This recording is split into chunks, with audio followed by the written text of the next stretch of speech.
श्री गणेशाय नमः। श्री रामानुजाय नमः। श्री परम गुरुवे नमः। वक्रतुंड महाकाय सूर्यकोटि समप्रभा निर्विघ्नं कुरु मे देव सर्वकार्येषु सर्वदा। सरस्वती महाभागे विद्ये कमलोचने विद्यारूपे विशालाक्षी विद्यादेहि नमोस्तुते। ध्यानमूलं गुरुमूर्ति पूजा मूलं गुरुपदं मंत्रमूलं गुरुर्वाक्यं मोक्षमूलं गुरुकृपा। श्री कृष्ण गोविंद हरे मुरारी हे नाथ नारायण वासुदेवा। श्री कृष्ण गोविंद हरे मुरारी हे नाथ नारायण वासुदेवा। श्रीमद् भागवत पुराण कथा सप्तम स्कंद में भक्त प्रहलाद की प्रसंग की आगे श्रद्धा किस प्रकार ईश्वर के प्रति होना चाहिए उसको सुने। ज्ञान का अधिक तर्क वितर्क का जन्म जाता है, अतः ज्ञानी भगवान की स्मरण सेवा ठीक तरह से नहीं कर पाता। बहुज्ञानी आरंभ में कुतर्क करता है, जबकि आरंभ में श्रद्धा आवश्यक है। पढ़े लिखे लोग अधिक कुतर्क करते हैं। वे कहते हैं कि पहले चमत्कार दिखाइए, बाद में हम आपके ठाकुर जी को नमस्कार करेंगे। दूसरों को खुश करने के लिए चमत्कार से प्रारंभ करने का काम वेश्या का है, क्योंकि उसे दूसरों की जरूरत है। ईश्वर को तो किसी की भी आवश्यकता नहीं है। यदि तुम्हें ईश्वर की जरूरत है तो श्रद्धा से सेवा स्मरण करो और बाद में चमत्कार देखो। जादूगर भी चमत्कार दिखाता है, क्योंकि उसे धन की जरूरत है। पहले चमत्कार बाद में नमस्कार। यह नियम इस जगत के व्यवहार का तो हो सकता है, पर परमात्मा भगवान के व्यवहार का नहीं। परमेश्वर का व्यवहार है प्रथम नमस्कार और बाद में चमत्कार। बिना चमत्कार का नमस्कार मानवता है, चमत्कार के बाद का नमस्कार अभिमान है। कुछ तो सोचो, यह जगत भी एक चमत्कार ही तो है। पुष्प में सुगंध है तो बीज में वटवृक्ष है। माता के स्तन में दूध कौन बनाता होगा? सारा जगत ईश्वर का ही तो चमत्कार है। श्रद्धा अंधश्रद्धा तो हमारे व्यवहारिक जीवन में भी कहीं नहीं है। कई बार डॉक्टर से काम बिगड़ जाता है, फिर भी हम उसकी बातों में श्रद्धा रखते हैं।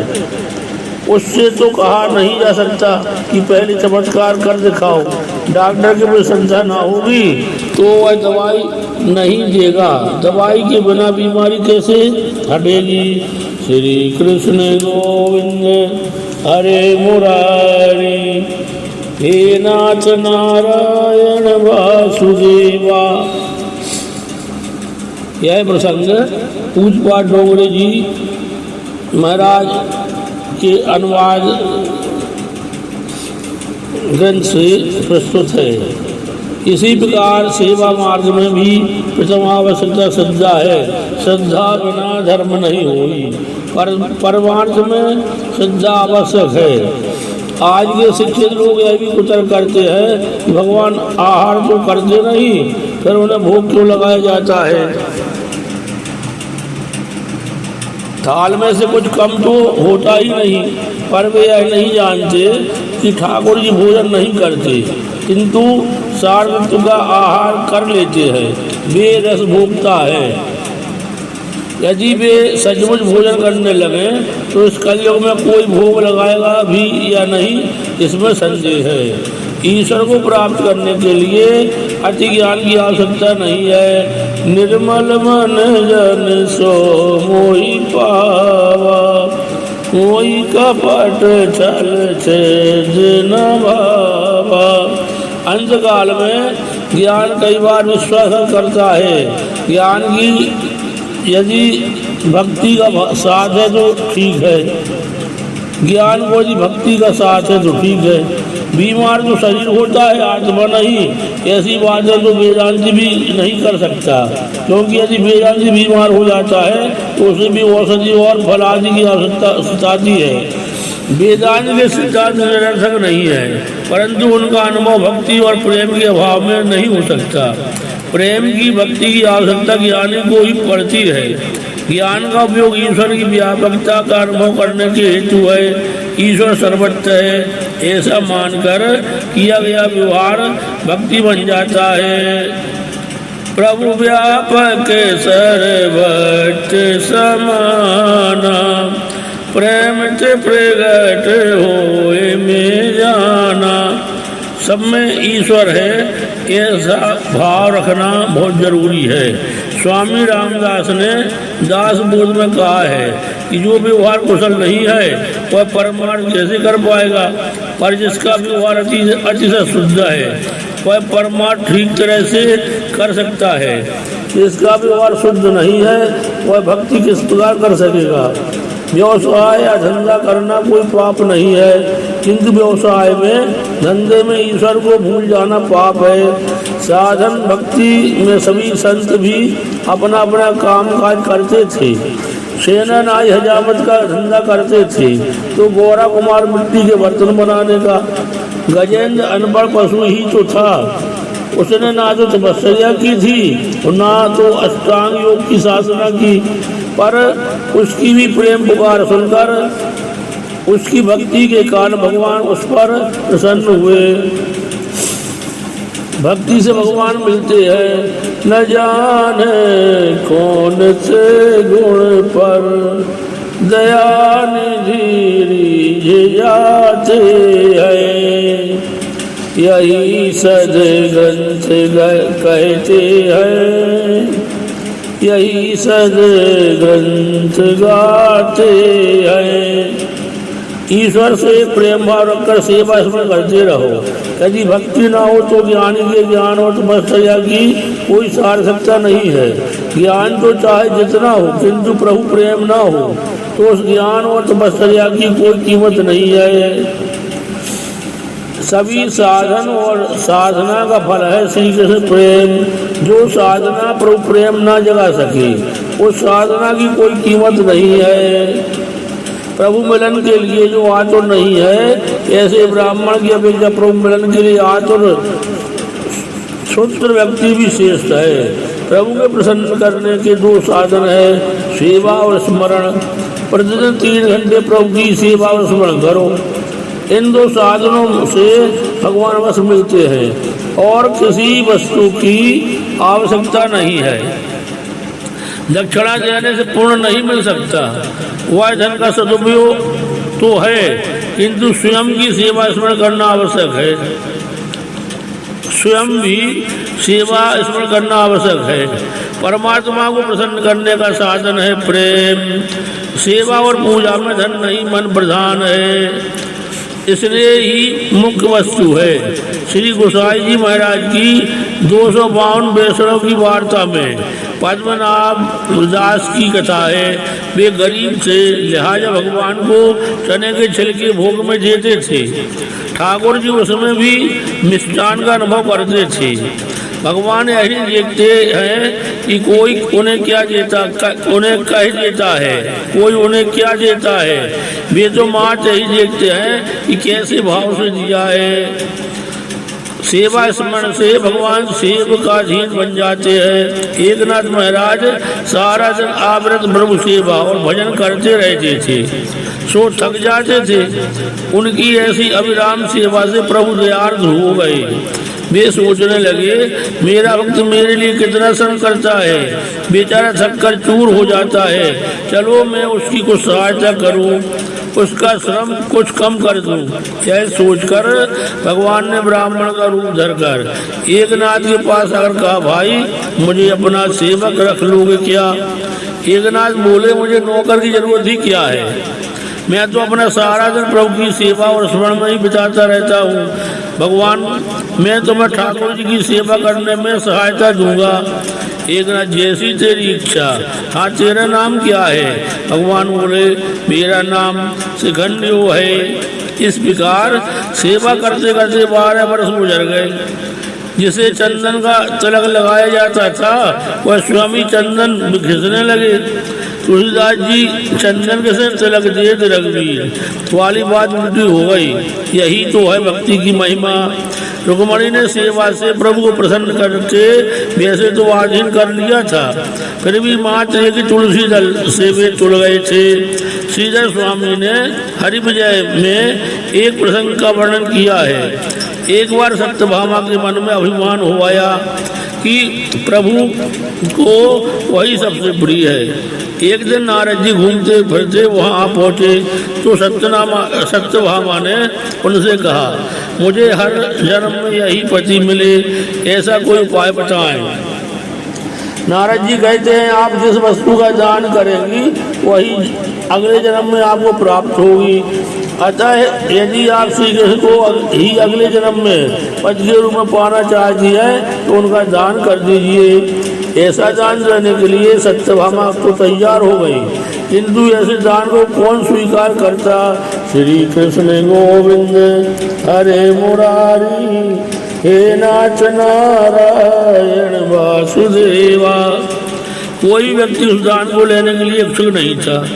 अंत में नारद जी को ही स्वीकार करने के लिए समझाया गया। वे राजी हुए। सत्यभामा ने संकल्प करके श्री कृष्ण का नारद जी को दान कर दिया। श्री कृष्ण गोविंद हरे मुरारी हे नाथ नारायण वासुदेवा। अब क्या था, सत्यभामा नारद जी से पूछने लगी, मेरे पति को आप कहाँ लिए जा रहे हो। नारद जी कहते हैं, आपने अभी अभी तो मुझे उनका दान किया है ना, अब वे मेरे हो गए। दान में दी गई वस्तु दान लेने वाले की हो जाती है।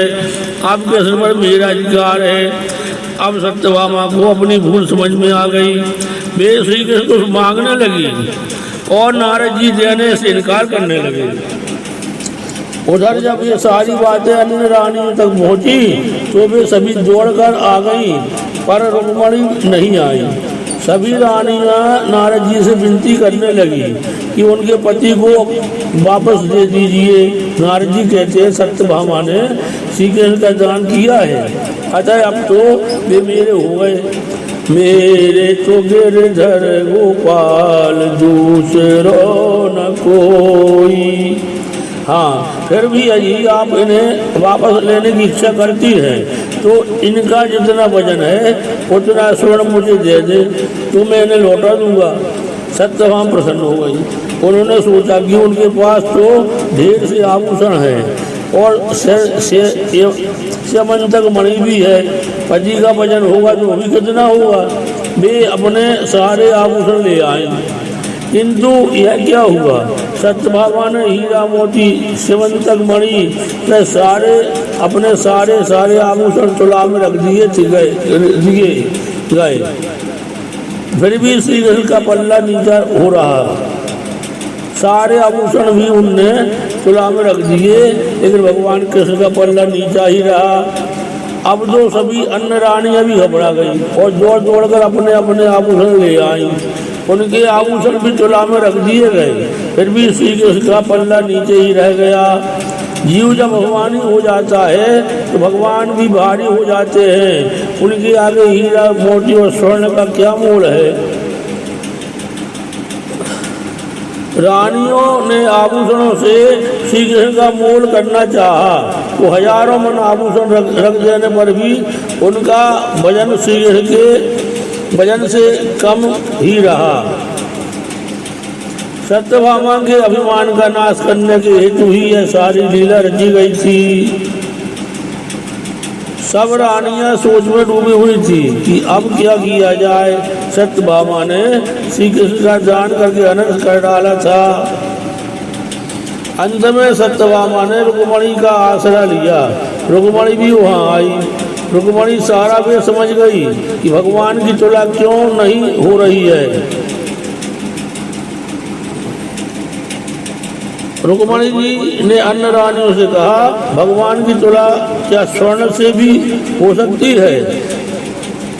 प्रबल प्रेम के पाले पड़ कर प्रभु को नियम बदलते देखा। उन्होंने पल्ले में प्रेम से एक तुलसी का रख दिया तो भगवान की तुला पूर्ण हो गई। रुक्मणी ने पूरे प्रेम से तुलसी का अर्पण किया था। अच्छा, भगवान का पल्ला ऊपर उठ गया। श्री कृष्ण गोविंद हरे मुरारी, हे नाथ नारायण वासुदेवा।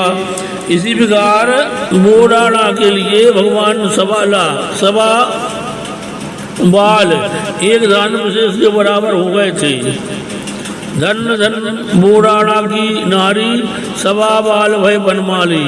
ईश्वर कभी ऐसी इच्छा नहीं करते कि कोई उनकी सेवा करे। वे तो निज लाभ से परिपूर्ण है, उन्हें किसी की भी वस्तु की अपेक्षा नहीं है। वे स्वयं आनंद रूप है, आनंद घन परमात्मा है।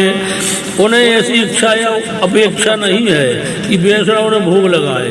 उन्हें भोजन की इच्छा भी नहीं होती, वे तो निष्काम है। भक्तों को प्रसन्न रखने के लिए ही वे भोजन करते हैं। भगवत निवेदन बिना किए बिना भोजन कभी नहीं करना चाहिए। ईश्वर को उनका ही पदार्थ अर्पण करना चाहिए। तेरा तुझको अर्पण क्या लागे मेरा, ओम जय जगदीश हरे। प्रेम से अर्पण करोगे तो वे प्रसन्न होंगे। ईश्वर को अर्पित किए बिना खाने वाला व्यक्ति भूखा रह जाता है। तुम उन्हें अर्पित करोगे तो वे कई गुना बढ़ाकर वापस लौट आएंगे। वे कहते हैं कि मेरी ही बनाई हुई वस्तु मुझे अर्पित करने में वैसी कोई बड़ाई नहीं है, किंतु मुझे अर्पण किए बगैर खाना अनाज का खाना है। भगवान के घर कोई कमी तो नहीं है। वे जो केवल तुम्हारी भावना ही देखते हैं। भगवान ने जो दिया है वही तो उन्हें अर्पित करना है। जीव तो किसी भी वस्तु की उत्पत्ति कर नहीं सकता, सभी कुछ श्री कृष्ण का ही है। कृष्णाय वासुदेवाय हरे परमात्मने प्रणत क्लेश नाशाय गोविंदाय नमो नमः। कृष्ण वासुदेव सुतम देवम कंस चारूरमर्दनम देवकी परमानंदम कृष्णम वंदे जगत गुरुम। श्री कृष्ण गोविंद हरे मुरारी, हे नाथ नारायण वासुदेवा। श्री कृष्ण गोविंद हरे मुरारी, हे नाथ नारायण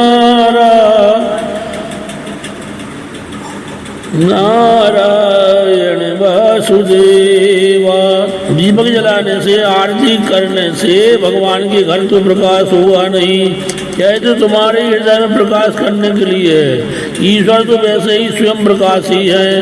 सेवा करने से सेवक को सुख होता है। भगवान को तो क्या सुख मिलेगा, वे तो परमानंद स्वरूप है। जीव को देने वाला तो ईश्वर ही है, किंतु मनुष्य के निवेदन से वे प्रसन्न होते हैं। सेवा और पूजा में भेद है। जहाँ प्रेम का प्राधान्य है वह सेवा है, जहाँ वेद मंत्र को प्रधानता है वह पूजा है। पूजा करो तो प्रेम की, अन्यथा इसने हाजी सब समर्पण व्यर्थ ही रहेगा। हमारे वस्त्र कहीं बिगड़ न जाए, इस डर से कई लोग मंदिर में साष्टांग दंडवत प्रणाम भी नहीं करते। नर कपड़न को डरते है, नरक पड़न को नहीं। नर अपने कपड़ों की सुरक्षा के लिए डरता है, खराब न हो जावे और नरक जावे गिलाने। नरक पड़न को नहीं। जो कुछ भी है वह ईश्वर का ही तो है, केवल उन्हें ही अर्पित करना है। तेरा तुझको अर्पण क्या लागे मेरा, ओम जय जगदीश हरे। अर्पण करने की रीति से ही आपके मन की भावना का उन्हें पता लग जाएगा। दक्षिण में एक कथा प्रचलित है। किसी भी शुभ कार्य के आरंभ में विघ्ननाश हेतु सर्वप्रथम गणपति पूजा की जाती है। श्रीमन नारायण नारायण नारायण गोविंद नारायण नारायण नारायण भजमन नारायण नारायण नारायण लक्ष्मी नारायण नारायण नारायण। काल नाम लेते ही पाप होते है चारायण श्रीमन नारायण नारायण नारायण गोविंद नारायण नारायण नारायण। गुरु भागवत मैया की जय, कृष्ण कन्हैया लाल की जय, गुरु महाराज की जय, पूज्य पाठ डोगरे जी महाराज की जय, धर्म की जय, जय जय सीताराम।